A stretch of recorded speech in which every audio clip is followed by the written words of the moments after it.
Hello, everyone. This is another day of Corona coping. So I hope everybody's doing well and everybody's nice and easy, chilling at home, but keeping up with work and everything. So our next person for today is Miss Susan Wienke. So Susan has been working with Village Ranch since the start, and she's been a great help. I'm pretty sure she's on the board. Is that correct? Correct. All right. And yeah, so let's get right into it. So, Miss Susan, what's your name and how do you help with Village Ranch?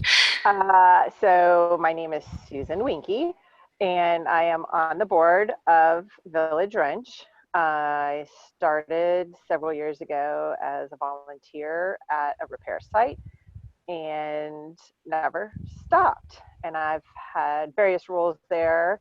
Um, Before we had a director, I helped run Village Wrench as a volunteer and helped organize some of our fundraisers and ran social media and was intermediate with volunteers. But now we have a director. I meet with her one on one, and then I serve on the board, which meets maybe once a month, every other month. Okay, that's a brilliant answer. So Susan, can you tell us why you volunteer or help with at Village Ranch, or why did you start? Sure. So we started with Village Wrench. A friend of ours, we started getting into cycling through our son, and we were trying to figure out a way our family could volunteer and do something for our community. And so a friend of ours, Randy, recommended Village Wrench, and it was a way that all three of us and our family could participate and do something good for for the community. And it involved bikes, which is of big interest to us. And that's what has kept us involved. We find it very meaningful to help others and to play a very small part in making bicycles accessible to everyone. I love that answer, actually. Um, why do you love Village Ranch? I think I love Village Wrench because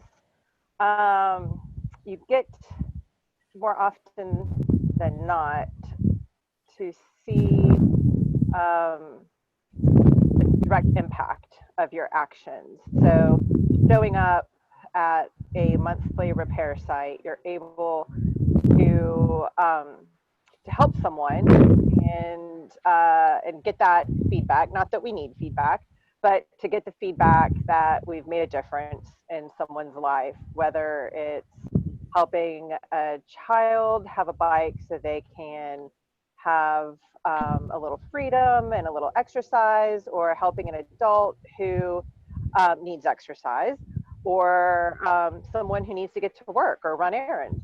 So it just is a meaningful way to just make a difference in the lives of others. All right. And what is a Corona coping tip that you could share with us today? A corona tip. Um, I think We've had lots of um, interesting answers. I'm sure. Number one, ride your bike. We've been riding our bikes almost every day. Um, Same here. yes, but not with others, but with either by ourselves or with our family. So riding, I think, a bike has been a way for us to kind of keep sane. And the weather is so beautiful right now. Um, it's nice to be able to get out and enjoy that. If we're not riding the bike, or before or after riding the bike, we just try to get outside, walk through our yard, pull some weeds, look at everything that's blooming. Every day there's something else that's blooming. Um, and I think the last thing is we've just been doing some cooking, making cookies, muffins, dinner. We try to break some of the tasks up so everyone in the family has a task. So one person maybe prepares, the other one cooks, and the other one cleans up. So working as a family. So I think those are like our three big things, but those are also our hobbies. So I think we're just finding solace in enjoying our hobbies and having time to enjoy the hobbies. So yeah, that's kind of I think what we've been doing. And then my last question, not on the paper that I'm supposed to read out, but last question for me: how is your son doing the e-learning? Doing the what? Oh, E-learning. e-learning. We call it, we have a very special name for it. We call it DLD, Digital Learning Days. I don't know why. But, last week was our first full week, and I think it was a real struggle. His school had a day, maybe it was last week, and maybe a day the week before. I'm losing track of all the days. Um, so they could prepare. But I think the hardest thing was just for him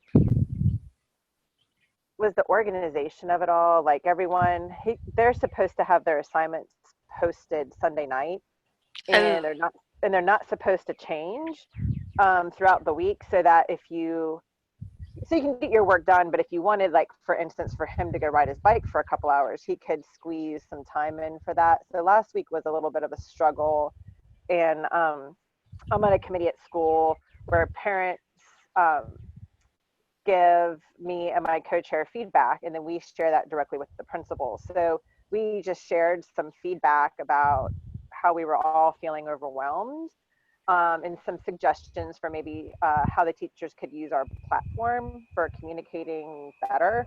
And the principal took those things into account. And I think this week has been a little easier. Um, but he's also dealing with some of his AP.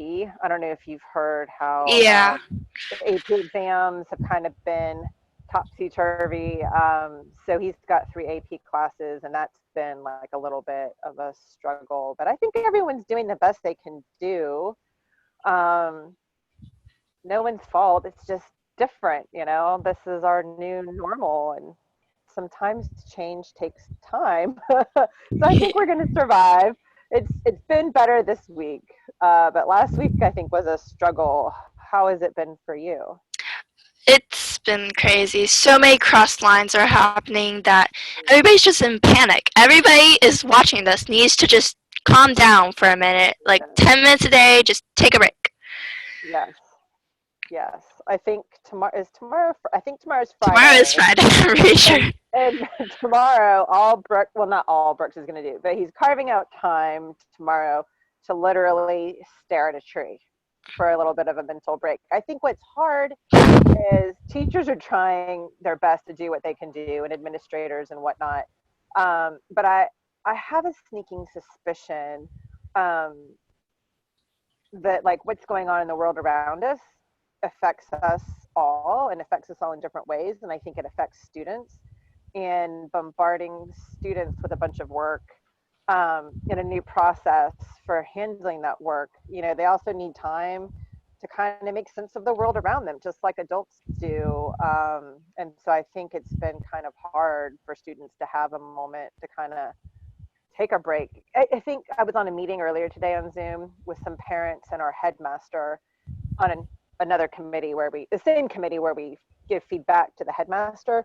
And I think what someone said is like, usually, you know, students go home and you can kind of, you know, you do your homework, but you're kind of like separated from school and you can kind of turn it off. Whereas with e-learning, you're connected like all the time. And you're connected at home and you don't get as much off time, because you can always check things and things are always changing. So yeah, it's kind of like being a grown up. Well, there you go, guys. You have it for today. Miss Susan Wienke and talking about e-learning and coping with the coronavirus. Remember, spend 10 minutes a day just doing nothing. Just like Brooks is, watching a tree. All right, Go bye, go guys. smell some flowers. Bye.